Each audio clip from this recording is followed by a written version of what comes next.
Bienvenidos nuevamente a mi canal. No se olviden de suscribirse. Hoy vamos a hablar sobre los colegios profesionales. Bueno, en principio los colegios profesionales son entidades privadas que de alguna manera guardan una conexión con el Estado. Se inician hace bastantes años ya, desde la época de la colonia prácticamente, cuando llegan los españoles y traen la Universidad de San Marcos.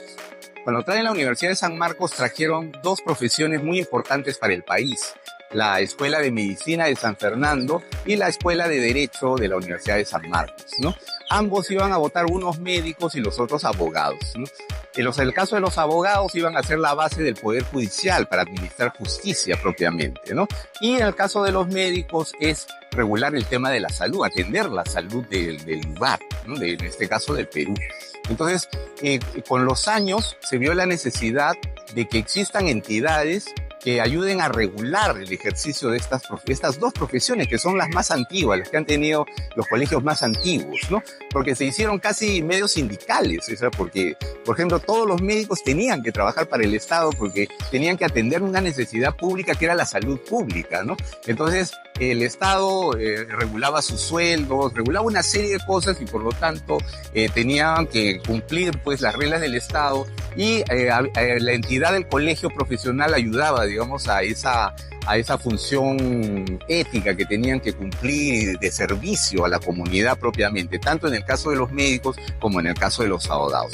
Pasados los años aparecieron nuevas necesidades, por ejemplo, en el caso de los diferentes programas de obras públicas en el país, ¿no? Y las diferentes infraestructuras que tenían que hacerse. Entonces, da la aparición de la necesidad de nuevas profesiones que tenían que hacerse entidades colegiadas para ese fin. Es el caso de los ingenieros, por ejemplo, que ya en 1875 crean la Escuela de Ingenieros, ¿no?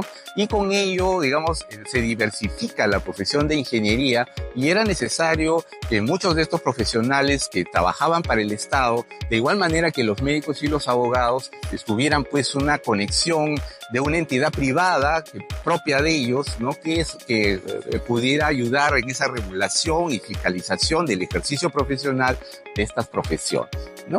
Y entonces el gobierno, el Estado, en su momento sacaba leyes, ¿no? Para crear estos colegios profesionales y le establecía pues ciertas pautas sobre las cuales tenían que cumplir, porque eran entidades o son entidades privadas, pero que cumplen algunas funciones públicas. Esa es su función. Para el caso de los ingenieros, el Colegio de Ingenieros nace en 1962 porque la escuela principal de ingeniería era la Escuela Nacional de Ingenieros, que al poco tiempo se llamó Universidad Nacional de Ingeniería, llamada así hasta el día de hoy.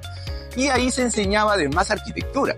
Entonces, los arquitectos que salían en aquella época eran arquitectos ingenieros, así como ingenieros arquitectos, es decir, así como había ingenieros civiles, ingenieros mecánicos, ingenieros industriales, habían ingenieros arquitectos, ¿no?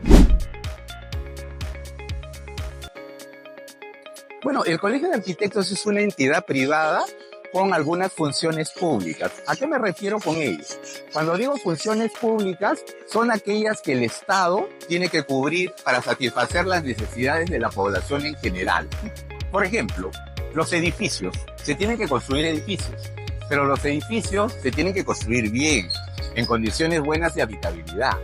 Eso implica cumplir reglamentos, los reglamentos para la edificación y para el urbanismo, ¿no? Entonces, por ejemplo, ¿qué hacen los arquitectos? El Estado, por ejemplo, le ha dado funciones públicas dentro de las municipalidades para revisar los proyectos que se presenten. Y hacen comisiones conjuntamente con los funcionarios municipales para revisar estos proyectos y llegar a consensos para que se cumplan bien los reglamentos y se supervisen las obras terminándose con buena calidad, digamos, ¿no? Entonces, ahí, por ejemplo, cumplen una función pública, la función pública de ayudar al Estado para que los edificios se hagan con buenas condiciones de habitabilidad y seguridad en general, ¿no?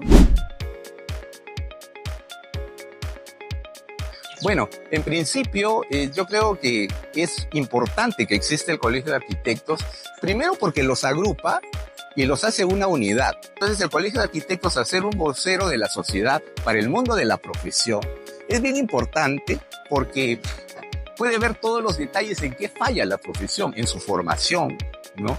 en la hora de ejercer la profesión en las diferentes facetas que tiene, que es proyectar, enseñar, construir, ¿no? Revisar proyectos, ¿no? Y las diferentes facetas que puede tener el arquitecto y nuevas facetas que se pueden inventar también o crear también, ¿no? Entonces, tiene que estar revisando permanentemente ello para que el Estado siga dándole funciones públicas y siga conectando para que tengan trabajo, ¿no? No es un sindicato de arquitectos, porque la mayoría de arquitectos no trabaja para el Estado, son más bien independientes, trabajan en diferentes entidades públicas y privadas.